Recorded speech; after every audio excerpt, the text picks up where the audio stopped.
주님께서 숨겨주셔서 제가 평안한 밤을 보내고 새날을 시작하며 주님 앞에 나와서 예배를 올려드립니다.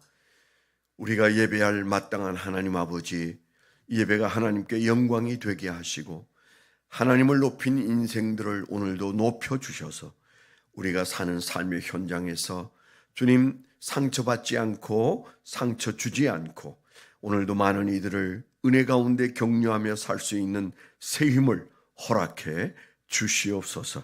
예수 그리스도의 이름으로 감사하며 기도드렸습니다. 아멘. 오늘 하나님께서 우리에게 주신 말씀은 에베소서 5장 15절부터 20절입니다. 신약성경 315페이지 에베소서 5장 15절입니다.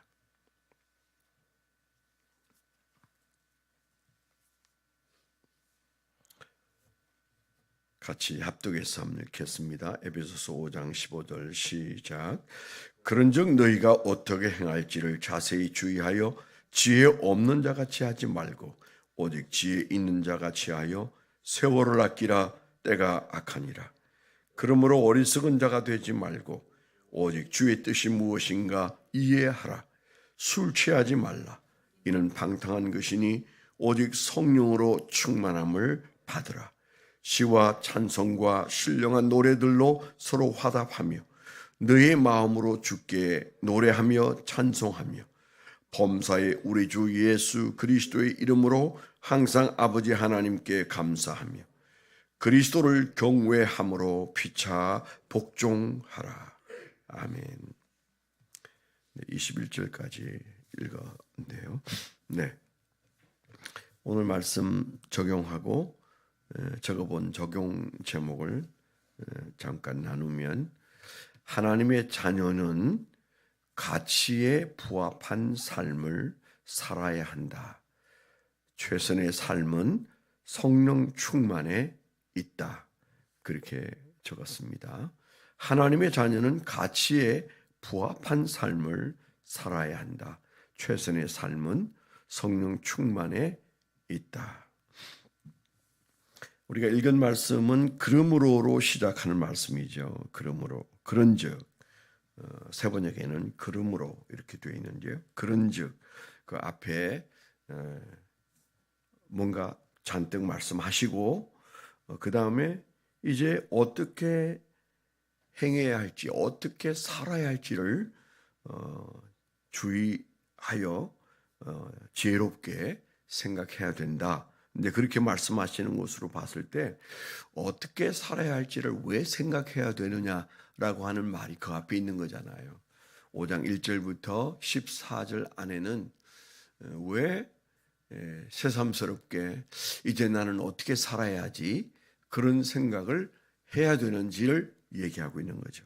여러분 읽어보신 분은 느끼겠지만은 그 1절부터 하시는 말씀이 우리는 이제 옛날에 나가 아니다. 나는 옛날 허물과 죄로 죽었었는데 나를 살려내셔서 하나님의 자녀가 된 나는 하나님의 사랑받는 자녀다. 이제 그렇게 시작하죠. 그러니까 너무 많이 달라진 신분인데 근데 생각이 그대로 있으면 갈지자로 사는 거죠.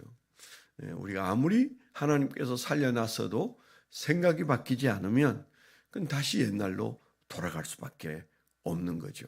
제가 그전에도 여러 번 그런 얘기를 했습니다만은 제가 이게 죽는구나라고 생각했는데 의사가 죽는다고 그랬는데 살아난 경험 때문에 초등학교 4학년 그때 제 인생이 많이 달라지더라고요.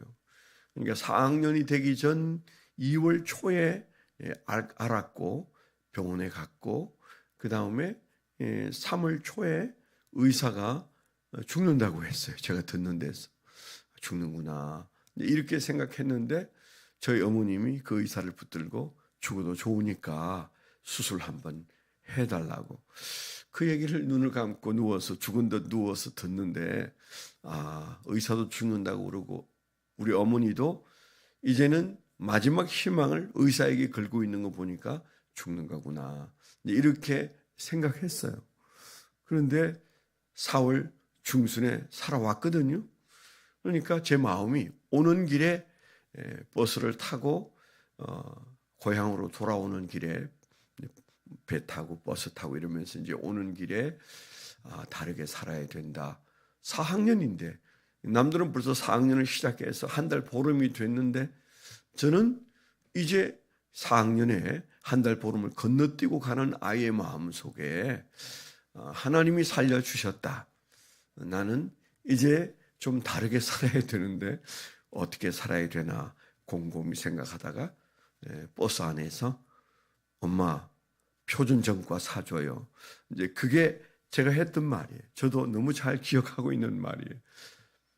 그 표준전과 표준 수련장 사달라고. 그리고는 열심히 한 달 정도 그걸 외우고 난 다음에 뭐 시골이니까 성적이 1등이 나와 버렸어. 저도 놀라고 다 놀랐어. 그게 무슨 차이일까요? 그 차이는 어떻게 살아야 하나라고 하는 질문이 제 안에 생겼다는 겁니다. 그러면 내가 지금 해야 할 일이 뭘까? 내가 뭘로 보답하나? 이제 이런 생각을 하게 된 동기는 내가 살아온다는 거죠. 내가 살아왔다는 거죠. 내가 죽을 줄 알았는데 내가 생각해도 죽을 줄 알았는데 살아서 덜컹거리는 버스에 앉아 있다는 사실이 저로 하여금 어떻게 살아야 되나 생각하게 한 거죠. 오늘 말씀이 그 얘기잖아요. 5장 1절에 그러므로 사랑을 받는 자녀같이 너희는 하나님을 본받는 자가 되고 그래서 신분이 바뀐 너는 그 예전처럼 그렇게 살면 안 된다는 거예요. 하나님이 살려놨는데 생각은 과거와 달라진 게 없다면 그건 주님 앞에 부끄러운 거죠. 그 얘기를 하고 이제 도전하는 말씀이 어떻게 행해야 할지 주의하라.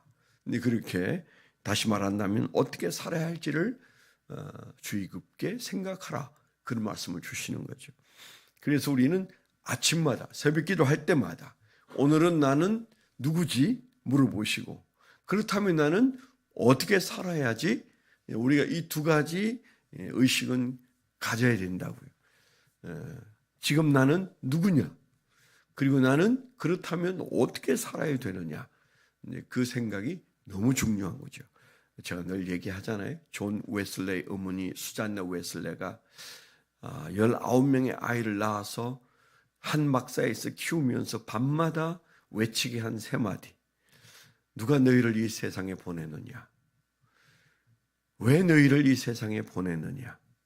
그렇다면 너희는 너희를 어떻게 생각하느냐?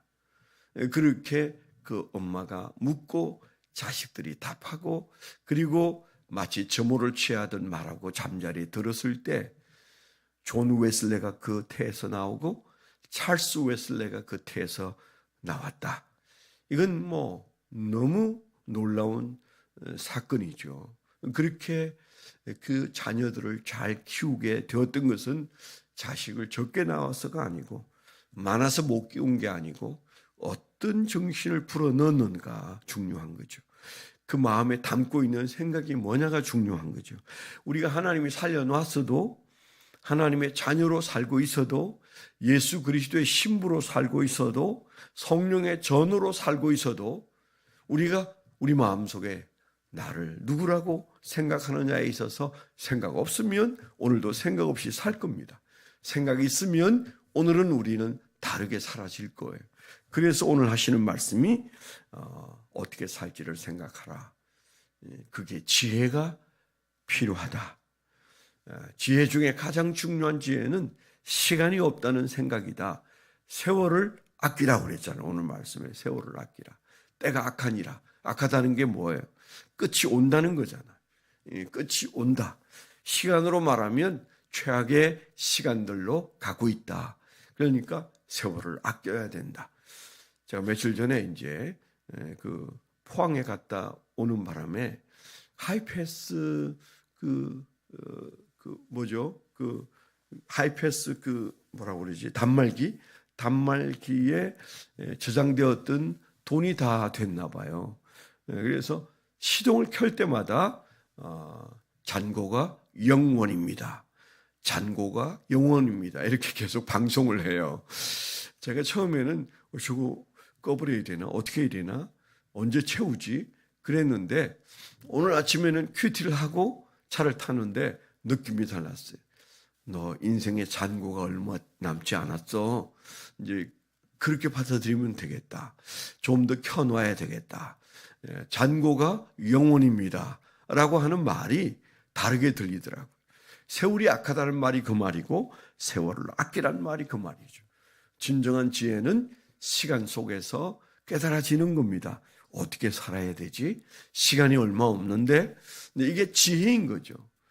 그럼 어떻게 살아야 될까요? 최선의 삶은 그 다음에 주님의 뜻이 무엇인지 깨닫는 것이다. 딱 그렇게 되어 있어요. 그러니까 어떻게 살아야지? 지혜롭게 살아야 돼. 세월을 아껴야 되는데 그 세월을 붙들고 나는 뭘 해야 되나? 하나님의 뜻이 무엇인지를 알아야 된다. 하나님의 뜻을 물어야 된다. 내가 할 일의 가치는 하나님의 뜻에만 있다. 이제 이렇게 딱 픽스를 하면 누가 하나님의 뜻대로 살 수 있을까요? 그것까지는 알았는데 어떻게 하나님 뜻대로 사라집니까? 안 사라져요. 안 사라져요. 뭐 해야 된다고 그랬어요? 취해야 된다고. 취해야 돼. 술 취하지 말고 성령에 취하라. 쉽게 말하면 그런 얘기잖아요. 술 취하지 말고 성령의 충만함을 받으라. 성령에 취해야 되는 거예요. 성령에 취해 사는 사람의 특징이 뭐예요? 그냥 그 입술에 가슴에 찬송이 있는 거예요. 찬송 부르려고 애쓰기도 해야 되지만 성령 충만의 가장 확실한 증거는 찬송이라고 저는 믿어져요. 오늘 말씀에도 있습니다만은. 그런데 찬송하라 그랬지만은 그러나 찬송이 돼요. 찬송을 하려고 하는 단계는 충만하지 않은 단계지만 찬송이 나오는 단계는 충만의 단계예요. 이게 검증하는 바로메타예요. 간단하잖아요. 어떻게 살아야 되느냐? 성령 충만해야 된다.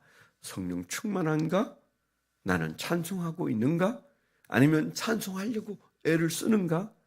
찬송하려고 애쓰면 성령 충만을 도모하는 것이고 찬송이 나오면 성령 충만하게 된 것이고 간단합니다. 오늘 이 간단한 것에 근거해서 어떻게 살아야 하는가? 지혜롭게 살아야 된다. 세월을 아껴야 된다. 주님의 뜻이 무엇인지 분별해야 된다. 그리고 성령 충만해야 된다라는 이 과정에서 어떻게 살아야 되는가? 성령 충만이다. 그리고 그것을 점검하는 바로메타는 찬양이다.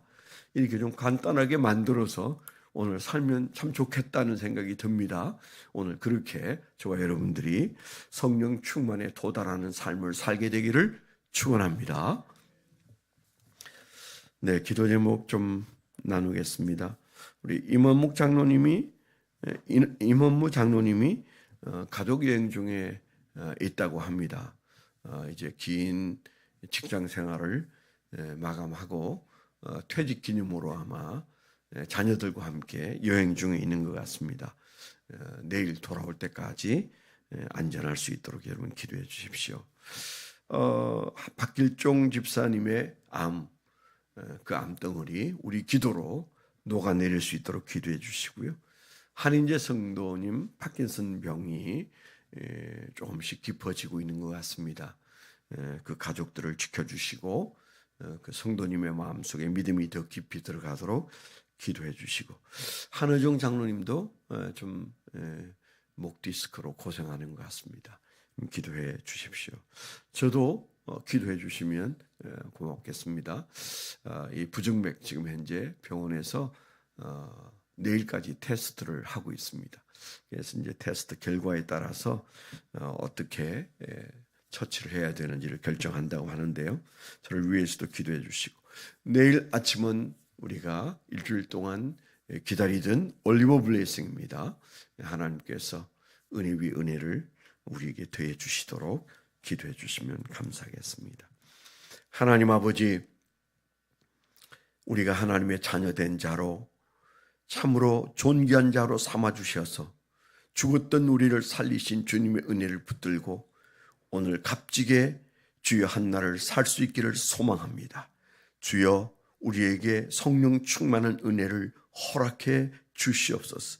성령 충만하지 않고는 주님이 기대하는 그런 삶을 살아낼 수가 없어서 오늘 새벽에도 저희가 달려 나왔습니다. 주여 부러지는 종들을 주님께서 붙잡아 일으켜 주시고 우리 입술에서 성령 충만한 찬양이 넘치게 하여 주시옵소서. 이제는 우리 주 예수 그리스도의 은혜와 아버지 하나님의 극진하신 사랑과 성령님의 내주 동행하시며 감화 감동하심이 하나님을 사랑하는 거룩한 백성들의 생애 위에 지금부터 영원토록 함께하여 주시옵기만 간절히 축원하옵나이다. 아멘.